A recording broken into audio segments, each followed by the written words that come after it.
Hey everybody, welcome back to the channel. This is Rob here at Smirking Gun Reviews, and we're back to talk more Lovecraft Country.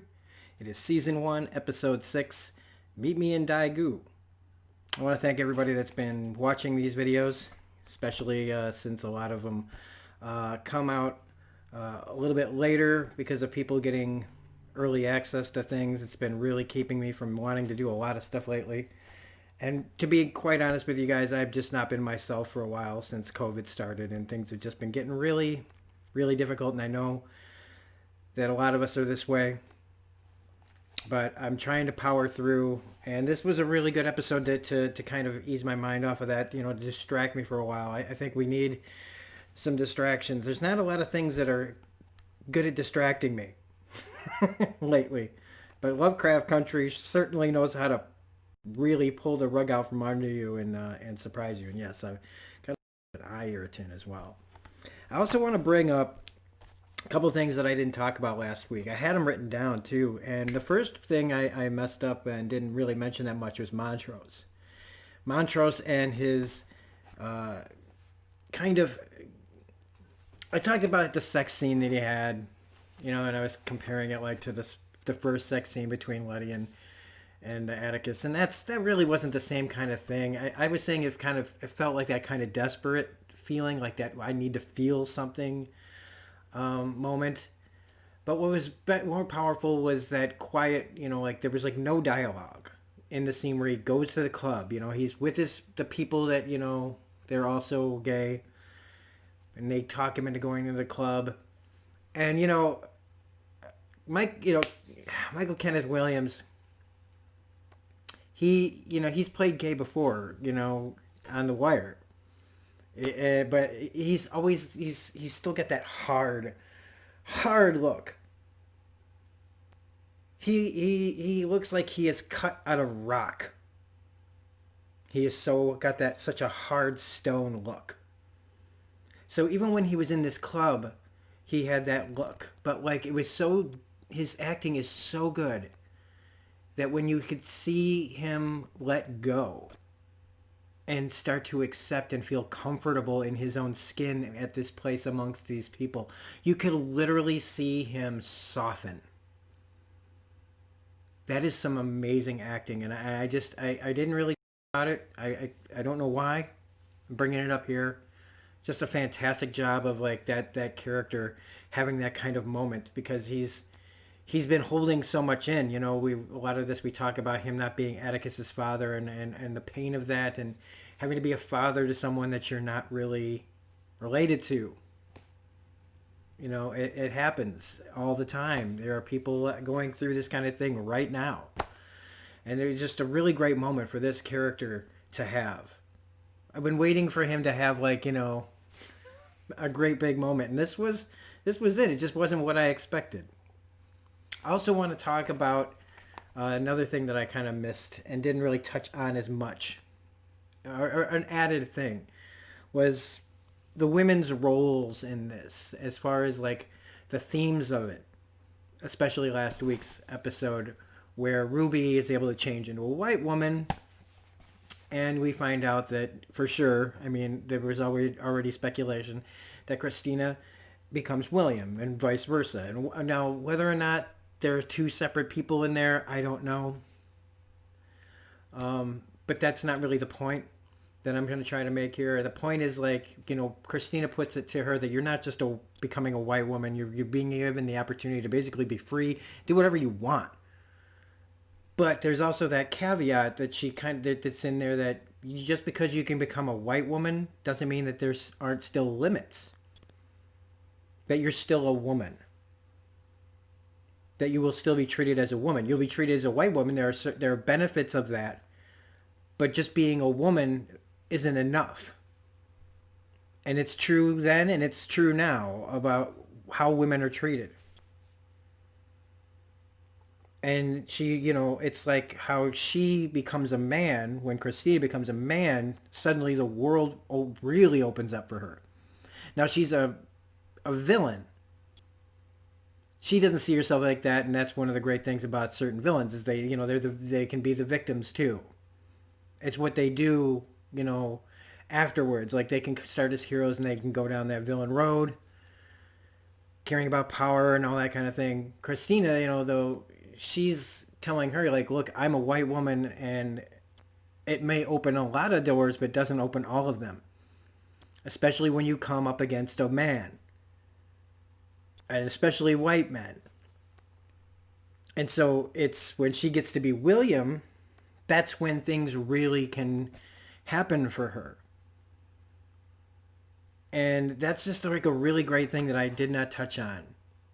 That even though Christina is a heavy in this, she's got a point. And it's a great theme mentioning this in there. And it's something that really carries over into this week's episode too, which was, like I said, Meet Me in Daegu. But the first thing I want to talk about for this episode is Jamie Chung. Jamie Chung has been doing it for a long, long, long, long time. And this is the best I have ever seen her. This is the best work I've ever seen her do. Because even though there is so much bizarre, over-the-top, crazy, supernatural stuff going on in here, she is giving the performance of her life in this hour-long, less than an hour-long episode. Now, maybe, if she sees this, she might not agree with that, or, other people might not agree with this, but I've seen a lot of her work, and I'm saying right now that this was the best I've ever seen it. She really puts it all out there, literally. I don't think she's ever done a nude scene. I know that they can't be easy to do, especially as a woman. I mean, look at she puts it all out there while, actors, they're hiding their junk, She basically put it all out there, The men still get to cover up their dicks. So, great job for her. And I love her arc in this. The arc that starts with, her in this darkened theater, in love with Hollywood and romance movies. And what I love about her arc is that you think it's going one way, and then it's not. But it is. It's just a really fucked up arc. It's a really fucked up version of that arc, which is the roles of a woman in society, and especially in 1950. And on top of that, 1950 Korea. Holy shit. So she starts out as this character who's singing and dancing in that great number from Meet Me in St. Louis that she's singing at, and this hopefulness and just this happy, going home, and you find out that she's a college student, and then the reality that that her dream is to be a nurse, to go to college, be a nurse, and help her family that way. Is her, on the surface, it's like her mom wants her to bring home a man, and that women's role of get married, have babies, take care of her, take care of the mother. That's what it all like. That's where it's showing you. That's what it's putting out there at first. Also really like that this was a lot in Korean. Make some motherfuckers read, okay? I love it. Make people read. I don't want to read. I don't watch TV to read. Well, if you probably don't, and the people with that accent probably don't watch this show too much. If they do, I apologize. Some of you can have and not be racist. I don't know why I'm going there, but I am. It's been better stop. But yeah, traditionally, this is what is expected. Also, speed dating in the 50s. Well, I mean, I guess maybe Korea was just ahead of the curve. Because I don't remember anybody ever talking about speed dating in America. But again, people back, here in America, especially the heartland, they don't talk about that kind of thing. So who knows? Maybe they did. I know they had group socials. I like her saying, that she wanted to feel the lightning bolt, of love, basically. She's talking to this guy, I want to just for once feel that lightning bolt of love. And I'm like, get in line, sister. I mean, another thing is I feel it all the time. What I need is for someone else to feel it. for me. um, the guy from Heroes is in this for a minute. Meets, I was like, cool, this guy's here, and then she takes him home, and that is when shit goes off the fucking rails. It literally becomes like a hentai tentacle thing, except furry tentacles. I thought like caterpillar for a second, a spider legs, something. Turns out it's not any either.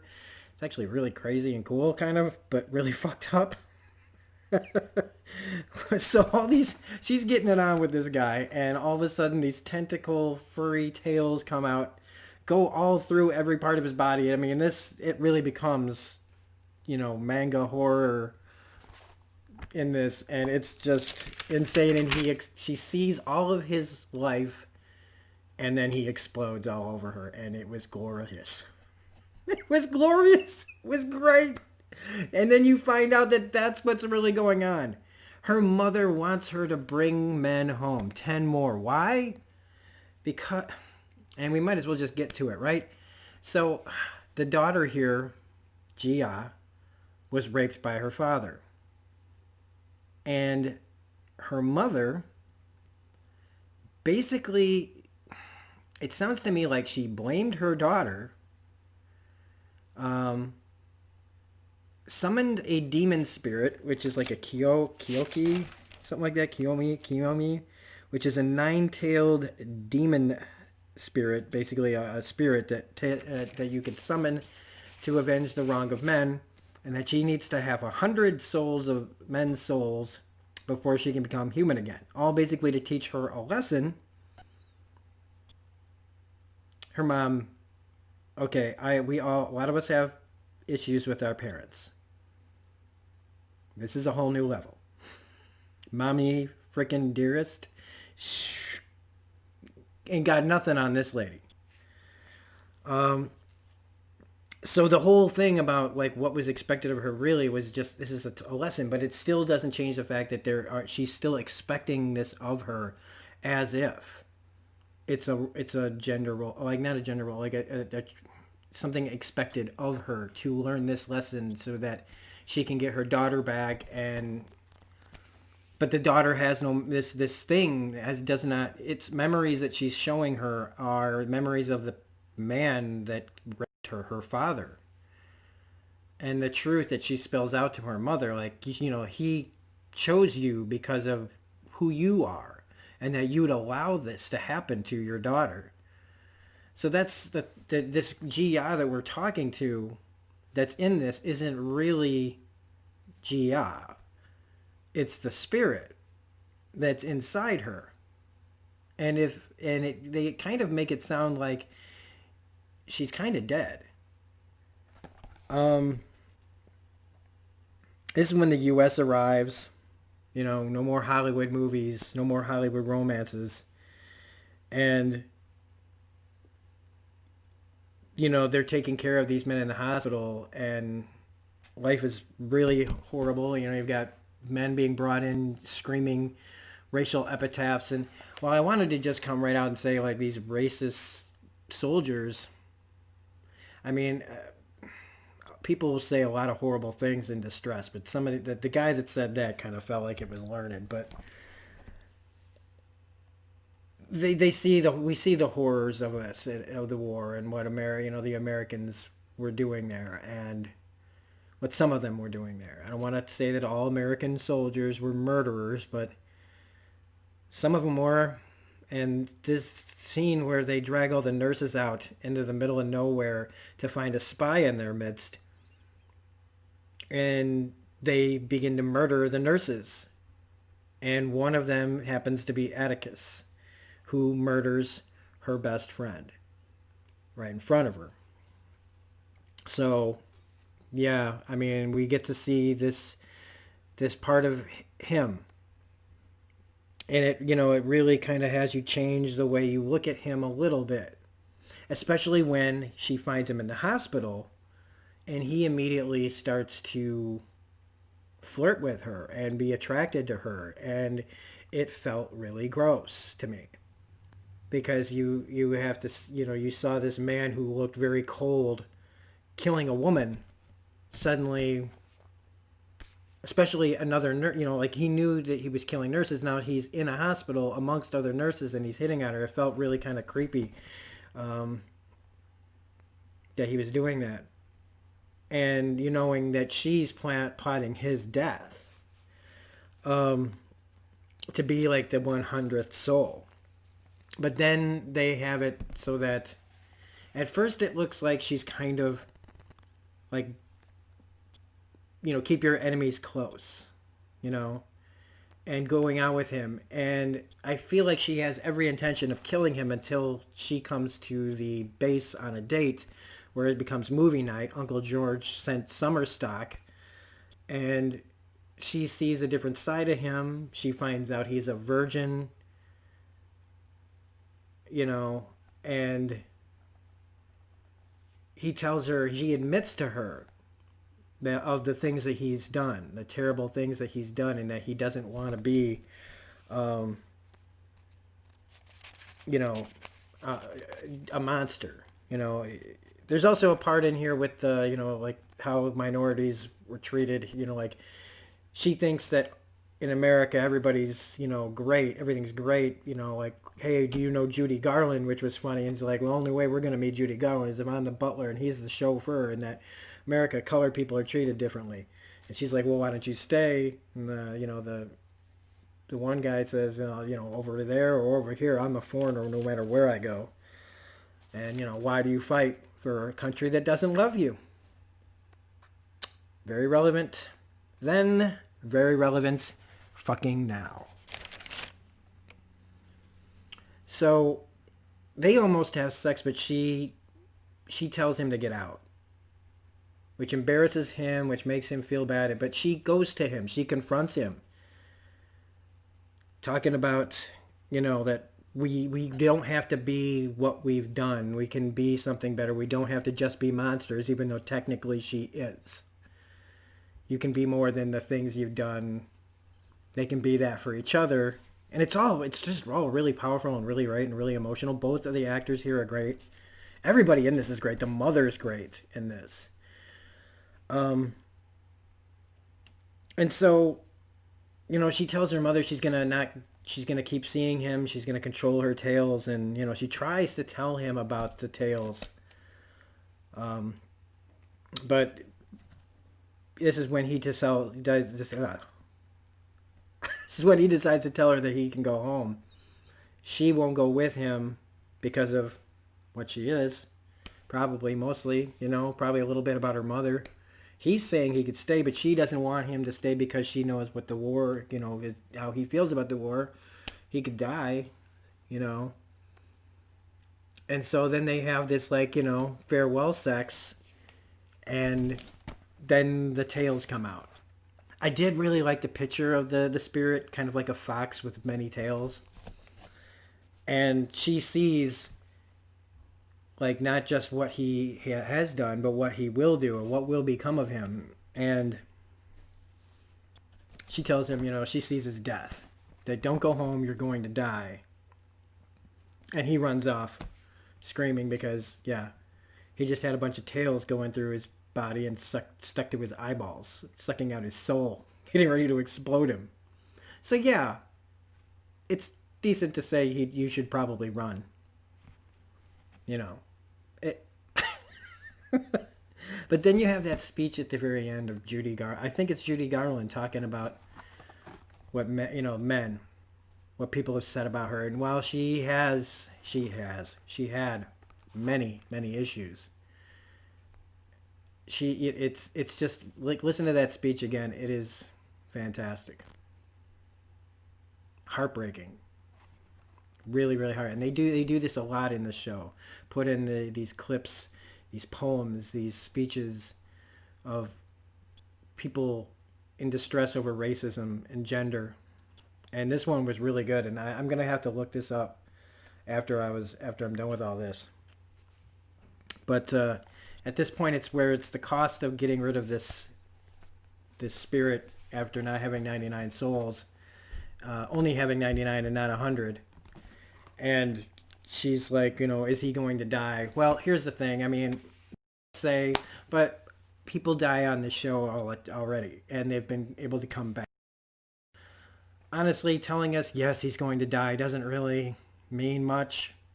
But what does kind of mean much is that she says that you ain't seen nothing yet. You're going to see a lot more death before this is all over. And that's this week's episode, and it was really, really good. I can't, again, Jamie Chung, hats off. Kudos, man. Kudos to her and everybody else in this episode, bringing out some more just really relevant and entertaining and disturbing content here from this show. It's just fantastic. So anyway, without saying any much more, I mean, next week, holy crap.